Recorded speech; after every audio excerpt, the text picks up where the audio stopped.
Hello, hello, everyone. This is Melissa and Cheryl. I am so happy to introduce Cheryl to you guys. You've met quite a few of my practitioner friends via these little chats that we do on Monday. And today I want to introduce you to a gifted practitioner, Cheryl. She does functional medicine as well as fermentation. And oh my goodness, you'll just have to tell everybody all the things that you do. You've got so many things going on. And I'm really excited for you to be here in this conversation because what we're going to be talking about is kind of your story and what drew you into this space, what interests you to go into functional medicine, and then full circle, what have you found here? What have you found as far as answers and helping you to understand what's happening with your body?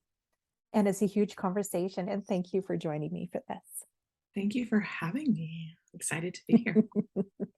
Awesome. So let's just dive right in. And Yeah. as you guys are listening to this chat, I want you to please put any questions in the chat.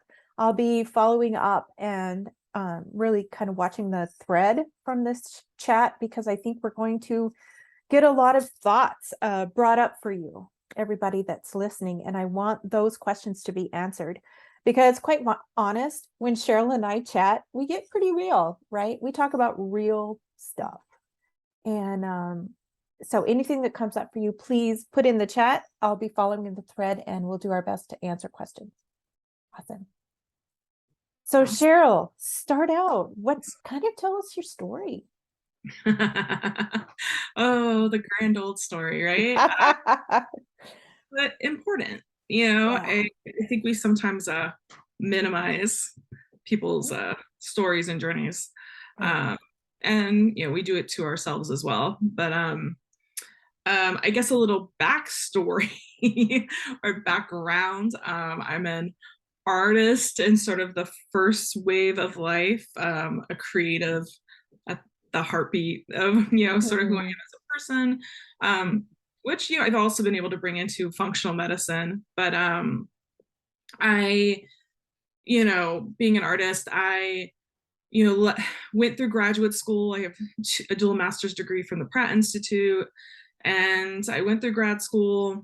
And as you can imagine, graduate school is not easy on anyone.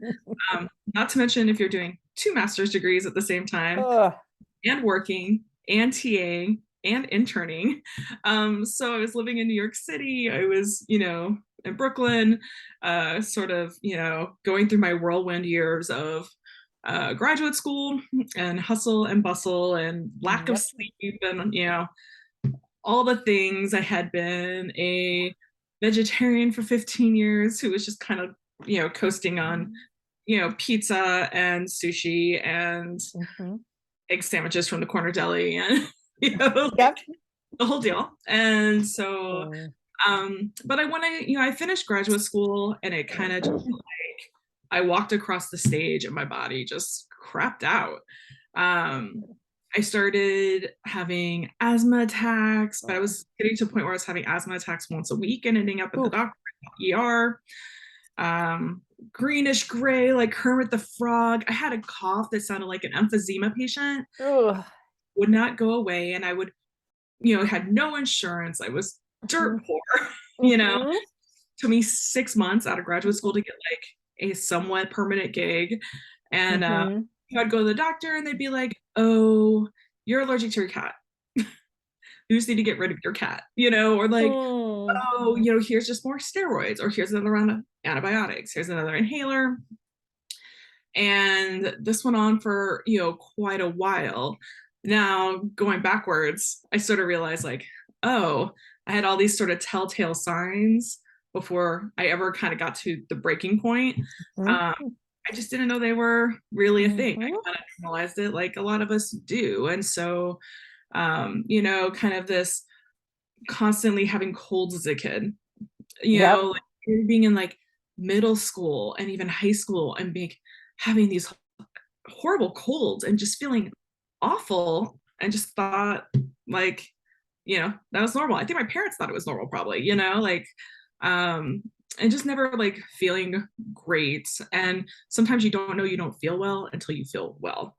And Oh, so I think, there's probably a good chunk of my, teenage years going through college, even after college, that I didn't feel well and things were kind of piling up and I just didn't even know it, like having shingles at 23 years old. oh my. Yes. Right. So it had been this ongoing thing, and that asthma had started in my 20s, Hmm. my early 20s. So fast forward, I'm getting ready to turn 30 years old. I just left graduate school and I woke up in the middle of the night having an asthma attack. I mean, if you've ever Oh, had an asthma attack or you can't breathe, that in itself is terrifying. exactly. I had sort of I'm going to call it a spiritual wake up, if you Yeah. will, which was I had just come off of, I had had a double ear infection. Mm. My cat would not leave my side. My cat would lay around like the top of my head in bed and lick my ears because I think she knew like it was pure, like she was trying to clean it out, like she knew I Hmm. was sick. But anyway, I had had this night where I was having Mm. just out of this world one night, an asthma attack, double ear infection. I'm laying in bed. I was just miserable. And I woke up in the middle of the night and I just felt like, God, the universe, however you want to see it, was just like, if you don't do something drastic, you're going to die. Oh, Yeah. yeah. Oh, So, that gives me chills. yeah. So I was like, okay, what am I going to do? Again, dirt poor, had like no money, no insurance, Hmm. and I was like, what am I going to do? Yep. Keep getting pushed around the allopathic healthcare system for, which there can be some good things about it, but there's also a lot of bad things about it. And so, ultimately what happened was somebody had suggested sort of an acupuncturist, sort of holistic practitioner to me, and I'm going, I can't afford this. Like, I actually can't afford this person. It's not like I can't really afford it, but I actually can. It was like, no, I really can't. Right. So I took all my music gear. I used to play in a punk band and some other bands, and took all my music gear, went to a pawn shop, sold all my music gear, walked into her office, put a wad of cash on her table. And I was like, this is every penny I have. I will do anything you tell me to do. Hmm. And I had been a vegetarian for 15 years. And I was like, when I walked in there, I was like, this lady tells me have to eat meat. I'm gonna eat meat. Hmm. Yeah. Like, and so at the time I walked in, I sort of started my healing journey, and I was able to continue and Hmm. kind of get out of like major crisis mode. That's when I kind of found out like I was, had some sensitivity and allergy to gluten, and some other things that Hmm. had kind of, and I think with all of us, when you've been on a major health journey, you kind of peel the onion with different practitioners over time. Different people, it's like they take you to a certain place. That doesn't mean that they did not give you amazing care Hmm. or helped you in an amazing way. Sometimes Hmm. it's just have to part off to get to the next person who can wipe Yep. next layer, right? Yep. And so after that I sort of didn't have a practitioner. Again, I was still sort of floating around trying to figure things out. Hmm. And but I was on the I was had kind of become on the mend quite a bit. Good. Yeah, and I was seeing another, allopathic doctor who was a little bit more open-minded and realized I Hmm. had some hypothyroidism going on. Even though I kept being tested my TSH and being told, you're fine. Nothing's wrong with you, but my hair is falling out and my skin is peeling and like Hmm. I had all the symptoms of hypothyroid. But fast forward about a year later, and I think this was the big shift for me Okay. is, and I was doing my thing and I was, clearing candida, and I was, really focused on just staying well and eating well and working out and, lots of basics. But Hmm. I worked in oncology for 10 years as an artist in residence. Hmm. And I loved that job. But in order for me to start that job, I had to turn in all my vaccination records, which I did not Hmm. have because my doctor's office burned down as a child.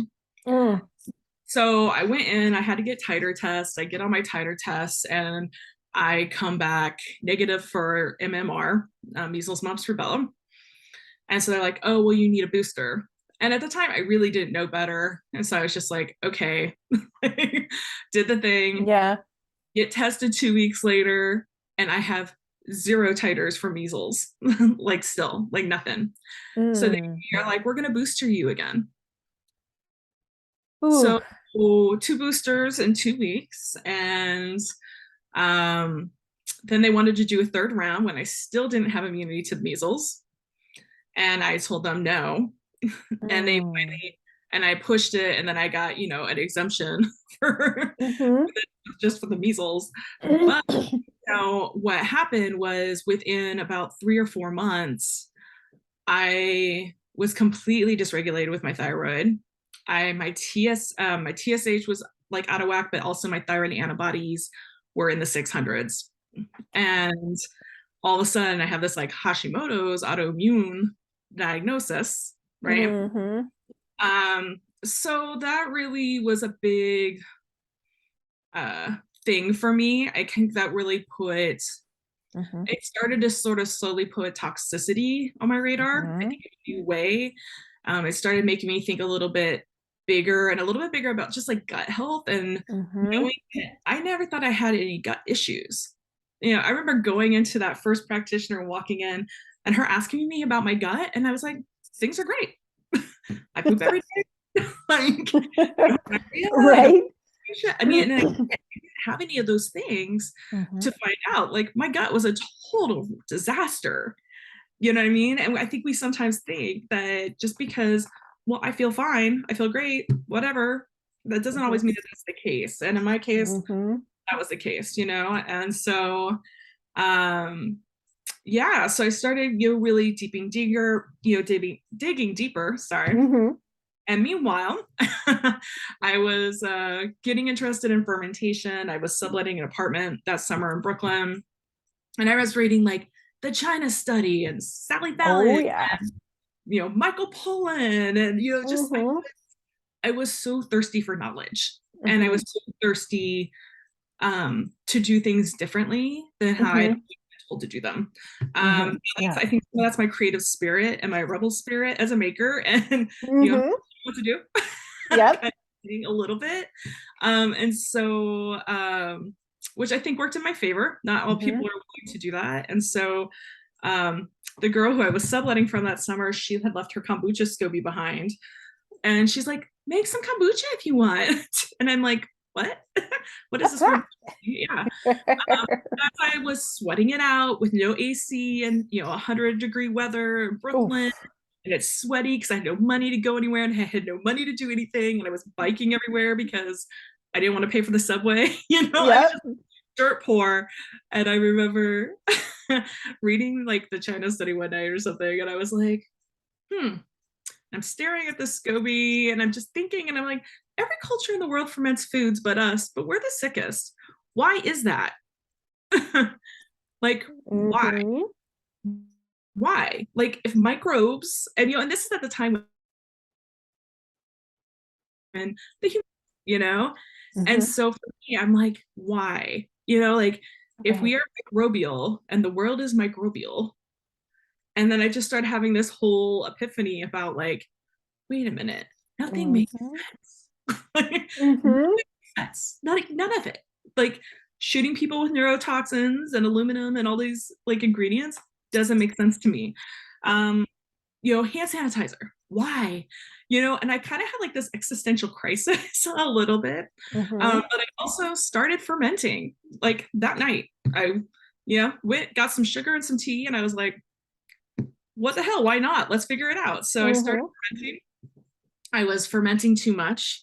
So I was giving stuff to friends. And I mean, I had just, like a true artist, gone down the rabbit hole, thrown in true ADD sort of, Mm-hmm. like, Mm-hmm. yeah, we just get lost in the sauce, in our sauce, whatever it is we're excited about. And so I was in my sauce. And I remember one of my friends was like, she's like, you should really sell this stuff. And I was like, Right. what?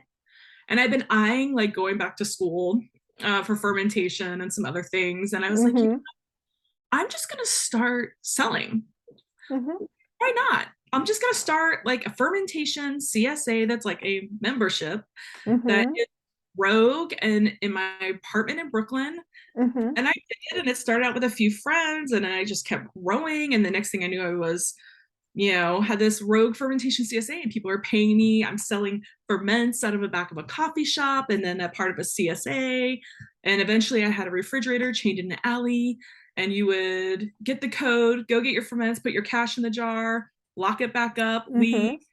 Mm-hmm. Um, and I was just selling ferments, and I made enough cash. So I went back to school, paid my Love way it. to school in cash with this like rogue fermentation CSA. I would get texts at all kinds of weird Mm-hmm.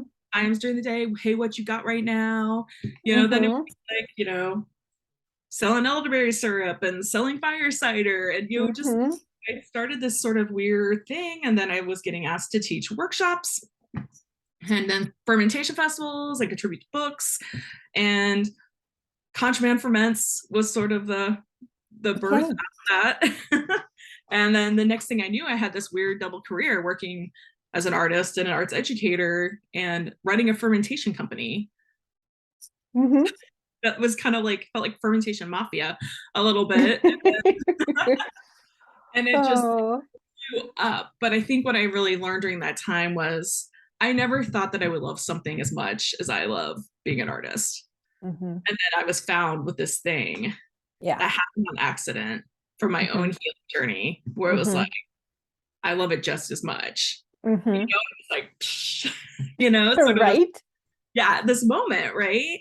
Um, but then, fast forward, 5, 6 years of hustling and workshops and all these different things, I Mm-hmm. really started just to notice like I was spending 30 minutes to an hour at the end of every fermentation workshop helping people try to find good practitioners or trying to Mm-hmm. navigate a broken system and people Mm-hmm. who they're just being pushed around GI doctors. They're just Mm-hmm. can't actually afford, or they're on Mm-hmm. Medicaid, or they're this, or Mm-hmm. they're that. And that Yeah. really bothered me, Mm-hmm. because I had also been that person where it Mm-hmm. was like, wow, I didn't have insurance. Then when I did, it was Medicaid for a while. Then, Mm-hmm. it was being shoved around doctors, and it was sitting at Bellevue Hospital for 5 hours for one doctor's appointment, and Mm-hmm. um, so I was pretty enraged. Functional medicine had been on my radar. One of my good friends, Jessica Van Kip, who I also was her culinary sous chef in New York City at the time. She was actually attending SAFM, and she was like, I think you would love this. And she's a health coach and again a culinary chef, and and then kind of fast forward, I've been eyeing it, I've been talking about it, this whole thing, and then the pandemic happened, and I was asking too many questions too Mm-hmm. early, and constantly saying to my wife like, this doesn't make sense, or this or that, and like I don't Mm-hmm. and just went against everything I knew um, Mm-hmm. about microbes and what I even believe about viruses, Mm-hmm. like Mm-hmm. all this stuff. And yeah, pretty fast she was like, your company is half your shit's been canceled. Like your stuff, Mm. Mm-hmm. you're being canceled, and all these things are happening. And she was like, it's time. And I was like, what? She's like, it's time. You've been Mm-hmm. talking about functional medicine for 4 or 5 years now. It's time for you to just go do it. And she was like, with Mm. all of this going on, people need you. Yeah. And so I was marinating on it. And I knew that the School for Applied Functional Medicine was at the top of my list and some other schools. But yeah, Nadia stayed up one night till 5 o'clock in the morning, vetted every functional medicine school there was. Oh, wow. The next morning I got up, she's like, I think these are the top 4 best schools for you, where you would do really well, where I think you would be a good fit. You have 2 days to get your applications in. Put her foot in my butt, was like, Mm-hmm. go. Like, just go. Yeah. Like Yeah. we can afford it, we can this, we can that, Just do it. just do it. Mm-hmm. Finally, just do it. And Mm-hmm. so yeah, so I ended up applying to functional medicine schools. I hustled. I was like Mm. thinking, surely surely, maybe not. I don't know. Like, am I even gonna in these schools? Like, I was really um self-doubting a bit because I Mm-hmm. knew my background looked a little bit different than other people.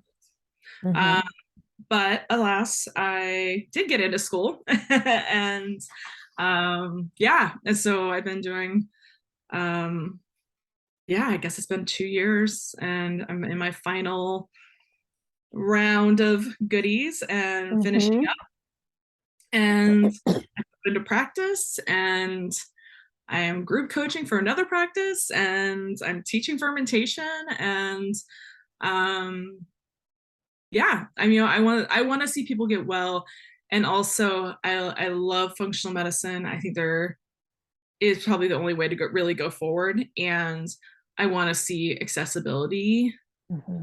as a part of that. Exactly. I don't want it to just be for the people who have Mm-hmm. um Yeah. so yeah, so that's where I'm kind of where we've landed. It's a long story, but Mm. there's always more to the story, right? Oh, yes. So yes. So one of the things that I really love about your story is it seems like there was like two really big tipping points for you. Well, maybe even three. Because the first one, when you were like, had to sell all of your band equipment and like, here, tell me what to do to your practitioner. And then growing from that knowledge and using that knowledge to then create something that sustained you as a business, but also sustained your learning thirst. Yes. And then building that to bring you around to the place where you could ask those questions and you could go, all right, this doesn't match what I know, right? And then having the experience, yes, but also the trust in your own innate wisdom to act on that and stay the course and really go, okay, yeah, I need to know more because people need this. I needed this. Yeah. Well, and I always say like being an artist has always taught me to be a critical thinker, Mm-hmm. to do everything out of the box, to be a Mm-hmm. master experimenter, Mm-hmm. like to try things and if you fall down, Mm-hmm. you get back up. You know what I mean? Yep. Like, in art school I was like, graduate school especially, but I would say art school is like the freaking military. Like they destroy you. It is not Mm, good on the spirit. Sometimes right. from the making space, but Mm-hmm. the critical aspect of it is not. Mm-hmm. So I think I've learned a lot, from being an artist. I think fermentation kind of taught me that there's so much more out there, Yeah, um, and how desperately people want to get well. exactly. And then functional medicine it is, I feel like it's this weird culmination for me right now where it's like, even my own journey, like my own timeline Mm-hmm. makes so much more sense. I have Exactly. learned so much more about myself and not being able Yep. to get way over the hump, going through years and years of like, I'm getting better, but I just can't get over the mountain. Like, what is going on? What are we Mm-hmm. missing? And now Exactly. it's like, I'm like, oh, I can see over the edges. We're there, Right? but we're not quite, but like, and realizing like Mm-hmm. how much of my stuff actually is stemmed back all the way through childhood. And that's Mm-hmm. not pointing fingers Yeah. at anybody. That's Mm-hmm. you don't know what you don't know. You know? Exactly. And Yeah. but it's been, also really it's been a really eye, opening experience in my own journey, but also how I look at my clients. Mm-hmm. Exactly. You know. Exactly. And I think one of the things that I appreciate most about your story is the fact that you haven't, how do I say, you haven't given up on you Yeah. and you're still going for how well can I feel? What's the next step? How can I peel this layer of the onion that's in front of me? How can I make a difference for myself going forward? How can I be better? How can I feel better? Because one of the things that you said really stood out to me, and I hope everyone just hears this so much, is you don't You don't know how to feel well if you've never felt well, or something to that nature. Because, like with my story, I started getting sick when I was 9, right? Yeah. Through my high school years and clear up until my diagnosis, and then a year and a couple of years after that before I actually started getting better. I mean, I didn't know what it felt like to be well. I didn't. And even as my journey has gone forward, and you can probably echo this too, when I peel back another layer and I reach a new place, I'm like, oh my gosh, I never, is Yeah. this what everybody else feels? Right? Yeah. And it's really, I think it's hard because I have this conversation with clients that come in often is, what are your goals? What are you reaching for? What do you want to accomplish? Right.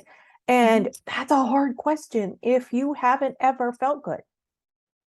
Yeah. How do you put it into words, what you're imagining it to be like when you've never felt like that? And for some people, they just sit there and cry because they're like, I just really don't know. So we kind of flesh it out. But what would you say to the person who is in that space of, I want to be well, but I have no idea what that means, what that feels like? What would you say to that person to kind of help them think into that?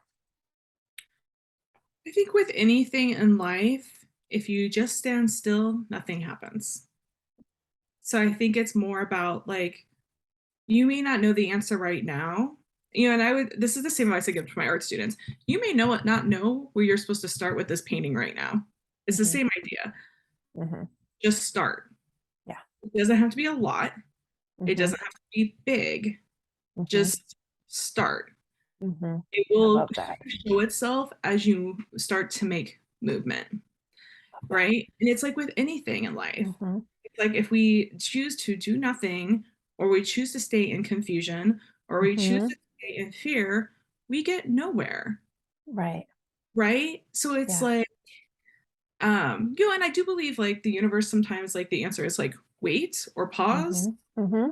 If we can have a strong sense of that, like Mm-hmm.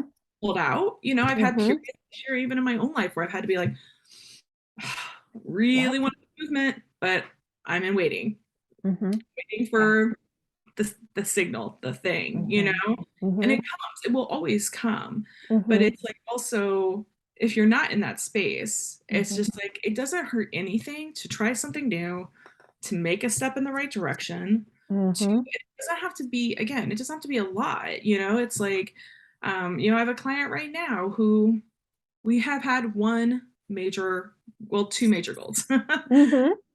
Before we even start her deep healing work. We haven't even gotten to the deep healing work. The first two things Mm-hmm. we did was get her kids out of her bed Mm-hmm.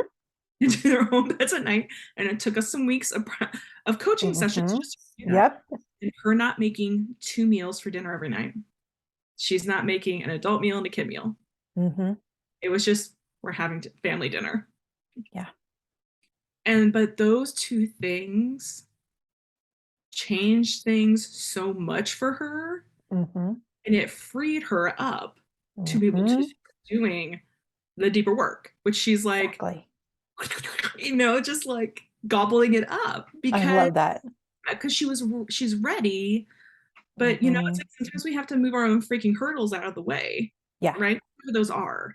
Yeah. Um, and so sometimes that takes time. I think we Mm-hmm. push too that it's like everything has to happen fast, Exactly. Yeah. fast, fast. Right. Um, Yeah. but then it's like, we're gonna put band-aids on everything. Mm-hmm. I'll just keep smacking you with pharmaceuticals Mm-hmm. for long term and covering up the symptoms, but it's not Right. fixing anything. That's why functional medicine is amazing, because it's about the root cause of why things are Mm-hmm. happening in the body to begin with. Instead of putting the Mm-hmm. band-aid, and we might need to use some band-aids while we're working on the stuff. But Right. why? The why, Mm-hmm. you know? Mm-hmm. Oh, I love that. Yeah. Yeah. And I think like your story kind of brings that around too. And this is something that we both talk to our clients about is as we're walking into this healing journey, because that's what it is. It's a journey. It's not a pop in and everything is great in, a couple months. Sometimes it is, but very rarely not. It's a Yeah. journey. It's looking at what the body is willing to show us right now, taking care of that, going to the next level. What is the body ready to work on next? And for some people, that feels like a endless round of when are we ever going to get there, right?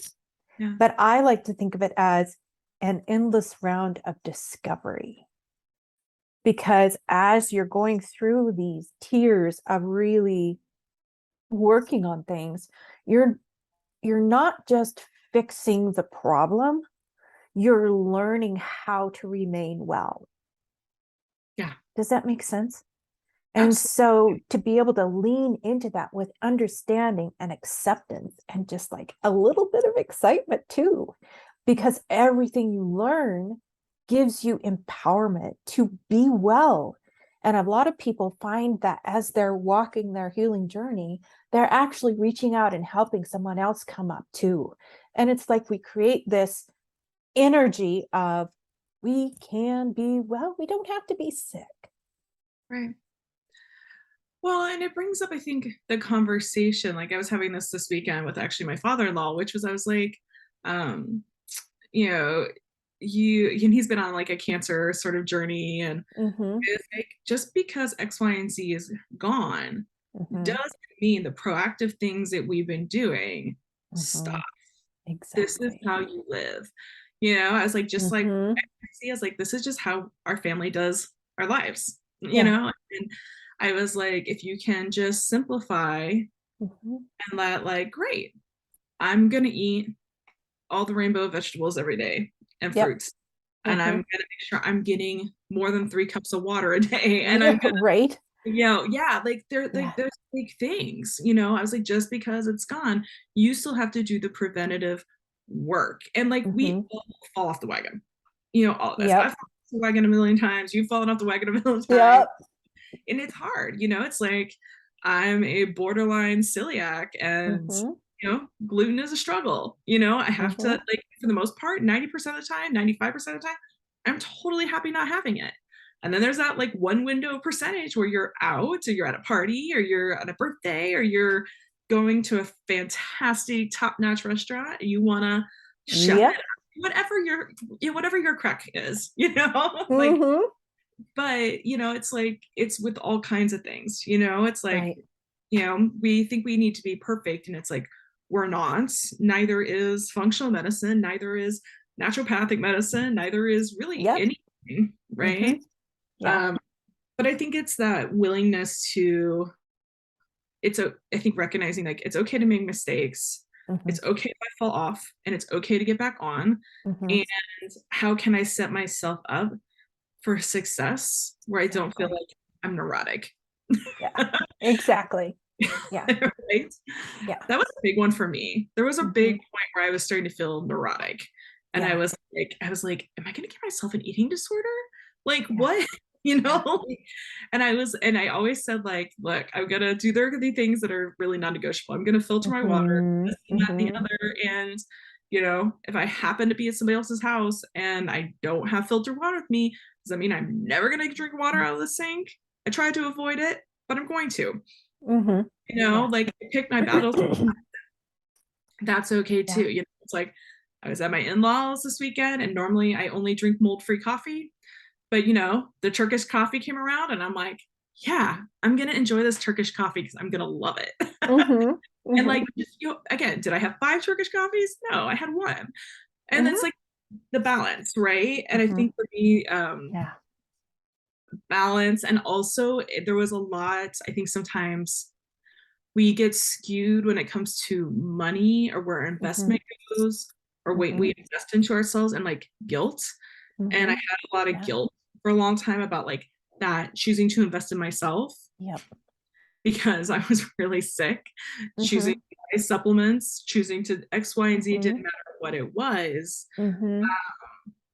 And again, balance, Mm-hmm. right? Exactly. Um, and I think it's openness to our practitioners. Mm-hmm. And it's Mm-hmm. like, okay, I'm hitting my cap. This is too many supplements or too much of something. And we work with Mm-hmm. each other. you know. Exactly. But I think it's an amazing, for everybody, it's an amazing exploration of like, we create our own sort of rules, our Mm-hmm. own sort of Mm-hmm. guidelines for which Mm-hmm. work for ourselves. It's not the same for Exactly. everybody. Um, and and it's the same way I teach art. Right. Ironic, yeah, Mm-hmm. same things to my Mm-hmm. students. Yeah. Yep. I love that. I love that. Um, we've kind of talked through like what drew you to functional medicine, why you ended up in this space, and really we get to see kind of a little bit of the love that you have for your people that you work with, and for the love that you have for the life that you created for yourself. Congrats. Thank I you. love that. I love Yeah. that. I love watching you flourish. Um, so we're we're gonna wrap up here. And what is kind of laying right here in your heart that you would like to share with everyone today around how to create wellness for themselves? How do they really lean into this? What are some thoughts that you can leave them with around, look, life has led you to this space. Maybe they're in a breaking point, like a decision point in their life around their health and their wellness. And they're going, I just don't know freaking what to do. I just don't know. Yeah. What would be your words of wisdom to that person in this moment to help them kind of gain a little traction and be able to find a space that works for them? Yeah. I mean, I think it's really just comes down to asking yourself, like, how do you want to live the rest of your life? Mm, I love that. Like, do you want to live the rest of your life having asthma attacks and, ending up in the hospital once a week? Do you want to live the rest of your life with sore Mm-hmm, joints? Do you want to live the rest mm-hmm, of your life with an autoimmune mm-hmm, diagnosis when you mm-hmm. could improve it through Yeah. food and nutrition and just some really, simple Mm-hmm. things, good sleep? Yep. Mhm. But also, I think we are just constantly trapped by fear. The Yeah. thing says that it means we have to put in the effort or the money or Mm-hmm, the time, mm-hmm, and just not being scared to invest in ourselves, even if it's a little bit of a time, mm-hmm, um, is really, I think, a great step, right? It's like, mm-hmm, again, little movement, like mm-hmm. just, and I would say, like, fear is not from the light. Mm-mm. From the It is goodness, not. right? And so it's like, the light always wins, the darkness Mhm. always, It's always going to be there, but we choose how yeah, much of that comes in. Mm-hmm. exactly. And so I think it's just try, just Yeah. start. It sounds really simple, but again, like, what do you want your end, when you Mm-hmm. what do you want your end goal to be? I, Right. at 42 years old, did not want to keep having mold toxicity and my joints Yep. always hurting and, Mm-hmm. all these things. And then, 6 months ago, I found out I had a lifelong ache allergy I had no idea I had. No wonder Yeah. I crap. So Yeah. it's like, I think sometimes it's like that, just be willing to discover, and it, like, Mm-hmm. just being open to doing hard work. It's like Mm-hmm. trauma work is hard work. Mm-hmm. Nobody wants to have to do it. Right. You don't want to do, it sucks because it's like, Mm-hmm. it's looking at demons, it's looking Mm-hmm. at the dark side, it's looking at, things that are Being scary, real. Mm-hmm. it's being real. But Mm. also, there's so many parts to it, and so Yeah. it's like, you don't do it all in one day, you do it over time. That's Mm-hmm. what doing the real work is. It's not, Exactly. putting band-aids on it. I love that. I love that. I think one of the biggest questions that I hear from clients, especially, and you hear this too, I'm sure, is I've been to, 10 doctors or all the specialists. I've been to all the places, right? I've already been to functional medicine doctor. I've already been, here and there. And what can you help me do? Right? Is this going to work for me? And one of the things I like to do and I love that question, by the way. I just love it because that's people being real finally, Yeah. being real funny. And I'm like, because they've gone to people, other practitioners, for them to fix them. Yeah. Right. Yep. And one of the things that sets you apart and that sets me apart is we will help you fix you. Yeah. Right. It's a whole nother dynamic because we're not interested in quick fixing, do this and this and this, see you in 6 months. It's how can I walk beside you and help you make the shifts in your life to become the best you. And that's how your body responds to the deep work. It's got to be something that we as individuals are willing to take on. And I love this, your story and how you illustrate that, because nobody else could do that work but you. Totally.